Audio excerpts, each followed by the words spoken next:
semuanya, hari ini kita akan membahas tentang hidrolisis garam.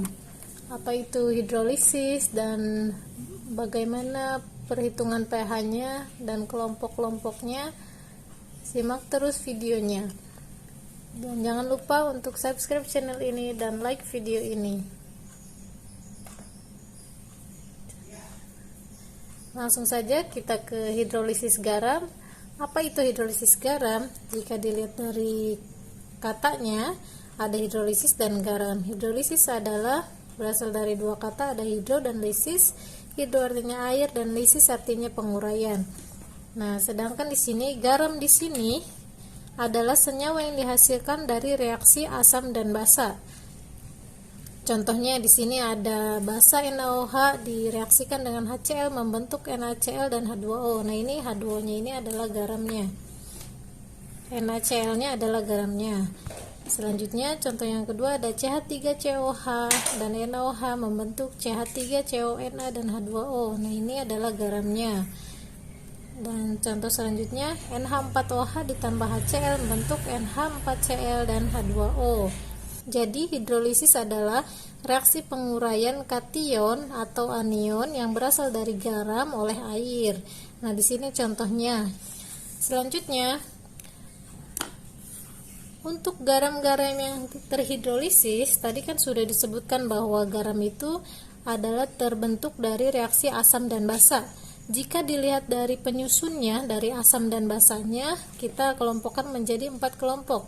Yang pertama ada garam yang berasal dari asam kuat dengan basa kuat. Contohnya NaCl. Na-nya ini berasal dari NaOH dan Cl-nya ini dari HCl. Maka hubungannya dengan hidrolisis garam, NaCl ini tidak terhidrolisis.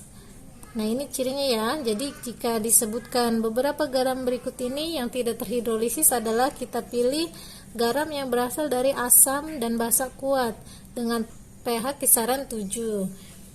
Selanjutnya yang kedua, golongan yang kedua yang garam yang berasal dari asam kuat dengan basa lemah.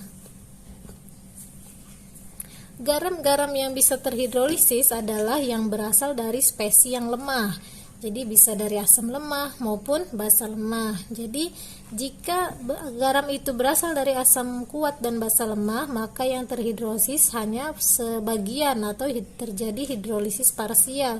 Siapa yang terhidrolisis? Yang terhidrolisis adalah basa lemahnya.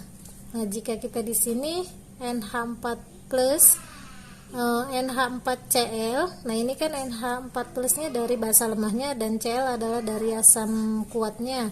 Maka yang bereaksi dengan air adalah NH4 plusnya. NH4 plus ditambah H2O membentuk NH4OH ditambah H plus. Ingat ya tadi ya, kenapa bisa membentuk NH4OH? Ini kan hidrogen H2O bisa H dan OH-. Karena di sini NH4+, maka akan bereaksi dengan OH-nya, maka sisanya adalah H+-nya. Karena terbentuk H+, maka sifatnya asam.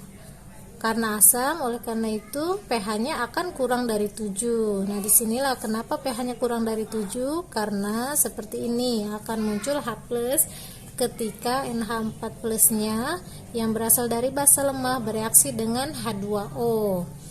Nah, bagaimana dengan rumus pH-nya? Konsentrasi H+ sama dengan akar dari KW per KB dikali M, dimana KW per KB ini disebut juga dengan KH atau tetapan hidrolisisnya. M-nya adalah konsentrasi dari garam. Dan yang ketiga, kelompok yang ketiga adalah kelompok garam yang berasal dari asam lemah dengan basa kuat. Nah, tadi sudah disebutkan bahwa yang akan terhidrolisis adalah yang berasal dari spesies yang lemah. Maka yang akan terhidrolisis adalah asam lemahnya. Maka mengalami hidrolisis parsial atau sebagian dengan pH lebih dari 7. Berarti sifatnya basa. Kenapa basa? Contohnya seperti ini. Di sini ada CH3CONa. Berarti yang akan terhidrolisis adalah yang akan bereaksi dengan air adalah CH3COO-nya, maaf. Ditambah H2O akan membentuk CH3COOH ditambah OH-. Nah, inilah yang menyebabkan pH-nya akan lebih dari 7 atau bersifat basa. Nah, bagaimana dengan pH-nya? Untuk menghitung pH-nya kita berangkat dari mencari rumus konsentrasi OH-nya, di mana konsentrasi OH- adalah akar dari KW per Ka dikali dengan M-nya, sama KH adalah KW per Ka. Nah, jika sudah diketahui konsentrasi OH-, kita bisa mencari pOH dan selanjutnya kita mencari pH. Dan kelompok yang terakhir adalah garam yang berasal dari asam lemah dan basa lemah. Karena semua penyusunnya berasal dari spesies yang lemah, maka semuanya mengalami hidrolisis atau mengalami hidrolisis total. Jadi anionnya dan kationnya atau yang bermuatan positif dan negatifnya itu akan bereaksi dengan air. Nah, bagaimana dengan pH-nya?